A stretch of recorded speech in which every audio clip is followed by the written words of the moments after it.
So you've heard all kinds of stuff about the impacts of the hurricanes here in Florida. Well, we're getting to it right now.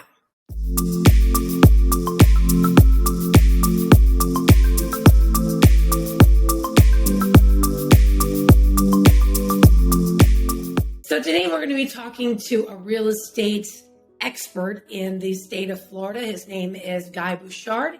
He owns a very successful real estate and property management company in a good portion of Central Florida and other key places in the state.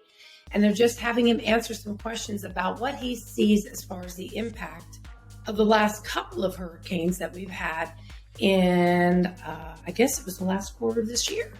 So thank you again, Guy, for being on this video.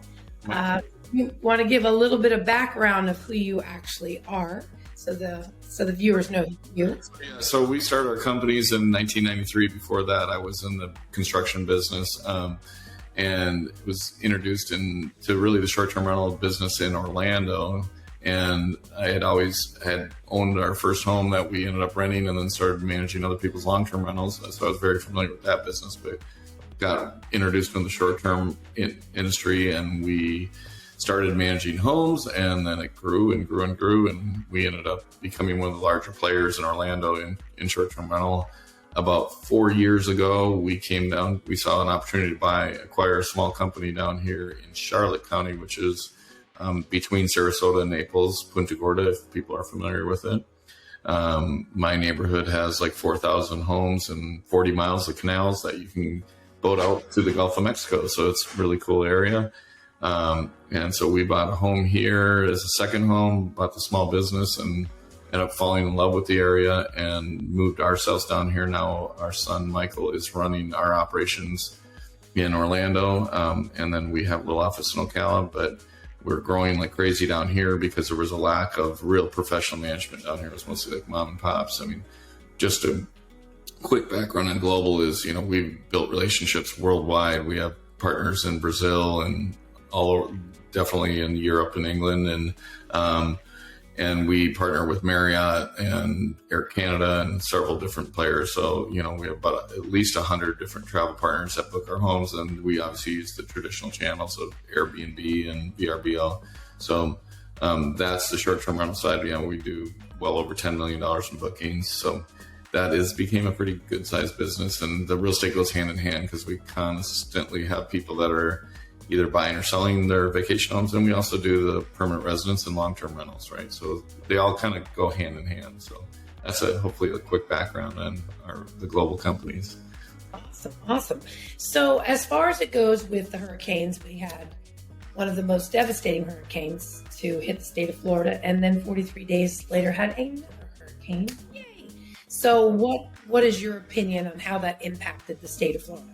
And the way you led into the video is perfect, because talking about Florida over time. So, just as a side note, I stayed in my home. I had just bought a newer home because once we decided to not have a second home here and permanently live here, we upgraded our home and ended up buying a brand new boat. And about 2 months, got it delivered 2 months before the hurricane. So I'm sitting here looking at a major asset in my back. I wonder if it's going to be here after the storm comes through. So yeah, initially it was supposed to hit Tampa as a 3, and then it quickly accelerated into just under a Cat 5, and the eye went right over us in Punta Gorda here. The guy from the Weather Channel, I forget his name, but he was right in our town. But pretty crazy stuff. I saw, staying home, not the smartest decision, but we saw super, super high winds here. But I was amazed because my neighborhood requires metal and tile roofs, and we did exceptionally well. And if anybody's thinking about living here permanently and has the budget to do, I highly recommend metal roofs because they pretty much came through unscathed. My home came through unscathed pretty much because it's a newer home. It was built in 2015, built to the new hurricane code. So I think that's an important thing that we should talk about in this video is the newer product is built for this reason, coastal stuff, and even Central Florida. I mean, they figured out how to build homes to withstand this stuff. Now, not to say that the homes with the asphalt roofs, they still got hurt. There's a huge advantage to tile and, like I said, metal roofs. But just to rewind the tape a little bit, what happened is it's like lightning doesn't hit twice. Well, it hit twice for Punta Gorda. Charlie went directly over Punta Gorda in 2004. Actually, I think it opened this market up a lot. There was the city and the leaders around here really took the advantage of kind of getting a reset button and made this community phenomenal, in my opinion. I'm very biased because I live here and I love it, but our little downtown has 70 privately owned restaurants, and it's just a great little foodie and entertainment area. And then obviously you have the access to the golf and stuff, but that's not the subject of this video. So we'll talk about hurricanes. So after Charlie, what happened was the rents were incredibly affordable before Charlie, and after Charlie hit, the rents went way up because a lot of people's homes were not livable. So then all of a sudden, you had very affordable homes with more than what my rule of thumb is always with long-term rentals is 1% rule. When I look to buy a home, if in an ideal world I can rent the home for 1% of the purchase price, then I think that's really good rent, good return on investment, typically depending on interest rates, depending if you're leveraging all that fun stuff. And there's other factors, right? Insurance and taxes and stuff like that. But just a good rule of thumb for real estate. So it kind of reversed the market here and created a situation where it was very attractive to own investment real estate after Charlie. So we're starting to see the same trend now, is where, obviously we were very fortunate. We didn't get the heavy damage like Fort Myers Beach and Sanibel got. And again, older properties, I saw that around even our Charlotte County. Some of them got really hurt because they weren't built for this stuff. So there's a lot of people displaced. So there's undersupply here of homes, and there's people moving here, and there's people that lived here already that have jobs that need a place to live. So the rents are spiking again. I'm seeing, again, going over that 1% rule, whether it be sustained long-term, I don't know. But, there's more demand of people coming here than there is supply of housing, it seems like. So, that's definitely one of the results on the positive. On the negative side, we don't know what's going to happen to flood insurance. We don't know what's going to happen to regular homeowners insurance. Florida already had some major issues, where the legislation had special sessions last week, and they're working on it, and we got to figure it out. And hopefully they do. They have to figure it out because, as we said in the other video, when they surveyed people, they said 25% of the people in the country want to move, and out of the places they want to move, top 10 markets, 5 more Florida. So Florida's got a tidal wave of humanity heading this way. You've got the baby boomers at their peak ages of retirement. You've got the work from home movement, and you've got political people affiliation. People want to get out of different states or get into different states. So that may push people towards or away from Florida, depending on what they want. And we're definitely seeing enormous amount of demand here. When the market was smoking hot, it was out of control here. I mean, unless you're a cash buyer and you're bidding over, asking price, then you weren't getting anything. So the market has cooled down a little bit on the resales, even though there's undersupply. So I think it's a really great opportunity for investors to step in the market, both in short-term and long-term down here. But yeah, the unknowns are the insurance issue, I would say.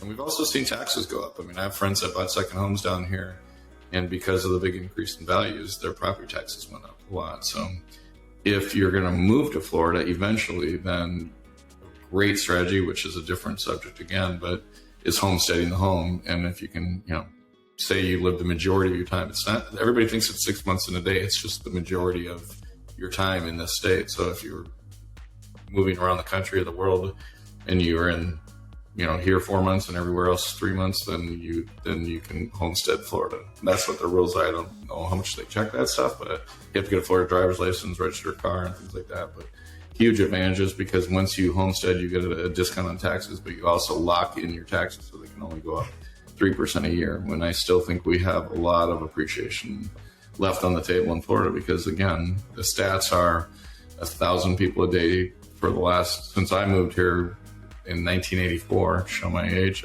It's pretty much been the same every year. You get at least 1,000 people a day moving to Florida and 1,000 people a week moving to Central Florida. I think it actually accelerated over the last couple of years. So we may have a little bit of a slowdown without the economy stuff going on, but yeah, the hurricane impact, which was the subject of this video, is,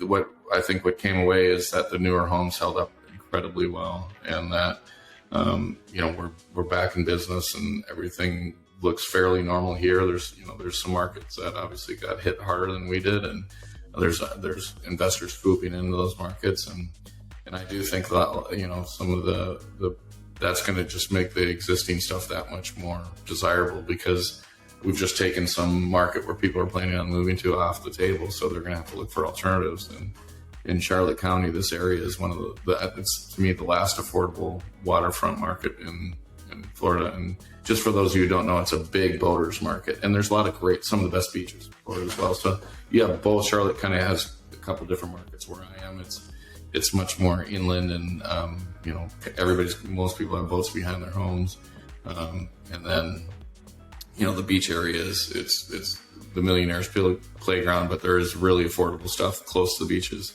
And then one more thing I want to touch on, June, and I will stop talking so much, but in Charlotte County, there's a lot of places that you don't need flood insurance. So for investors and for people on budgets that are moving here, that product is way better, because we don't know what's going to happen with flood insurance, and for return on investment, the rents are not really that much different. So not having that expense is you'll have a lot more income on a home. So if you're an investor, you probably want to look for stuff not in areas that don't have flood insurance. If you're buying short-term rental, you're probably going to be looking at some of the stuff that requires flood insurance, because again, the most attractive stuff is going to be, at or near the water. So, it's kind of like you got to pay to play, is what I say down here. If you want the waterfront, you're going to have to pay.